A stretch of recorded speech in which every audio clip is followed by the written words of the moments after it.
মুস্তাফিজ, তাসকিন কিংবা শরীফুলের মতো আলোচনায় না থাকলেও আইপিএলে দল পাওয়ার বেশ ভালো সম্ভাবনা আছে বাংলাদেশি পেসার তানজিম সাকিবের।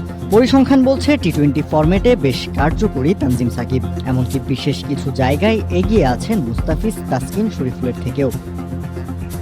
ক্যারিয়ারে এখন পর্যন্ত 15 ম্যাচ খেলে সাকিব শিকার করেছেন 20 উইকেট। তবে তানজিম সাকিব চমক দেখিয়েছেন স্ট্রাইক রেটে, যেখানে তিনি ছাড়িয়ে গেছেন তাসকিন, শরীফুল, এমনকি মুস্তাফিজকেও।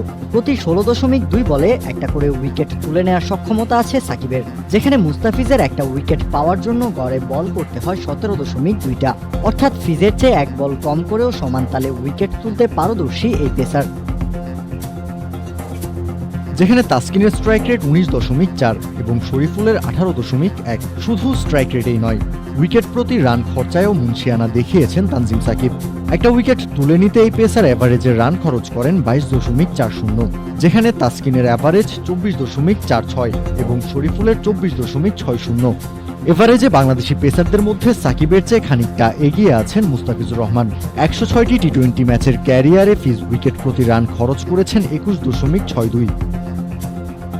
ক্যারিয়ারে 15টি টি-20 খেলা সাকিব ভারতের বিপক্ষে ম্যাচ খেলেছেন 3টি, একটি বিশ্বকাপে এবং 2টি ভারতের মাটিতে টি-20 সিরিজে। এই 3 ম্যাচে তার পারফরম্যান্সও চোখে পড়ার মতো। উইকেট তুলে নিয়েছেন 7টি, যেখানে বাংলাদেশের হয়ে সবশেষ টি-20 সিরিজে ভারতের বিপক্ষে 2 ম্যাচে 5 উইকেট নিয়েছেন এই পেসার। ভারতের বিপক্ষে সিরিজের প্রথম টি-20তে 147 কিলোমিটার পার আওয়ার গতিতে উড়িয়ে দিয়েছিলেন ওপেনার অভিষেক শর্মার উইকেট। এছাড়া হার্দিক পান্ডিয়া, রায়ান পরাগ, নীতিশ কুমার রেড্ডি সহ বিশ্বকাপের ম্যাচেও পেয়েছিলেন বিরাট কোহলি, ঋষভ পান্থের উইকেটও।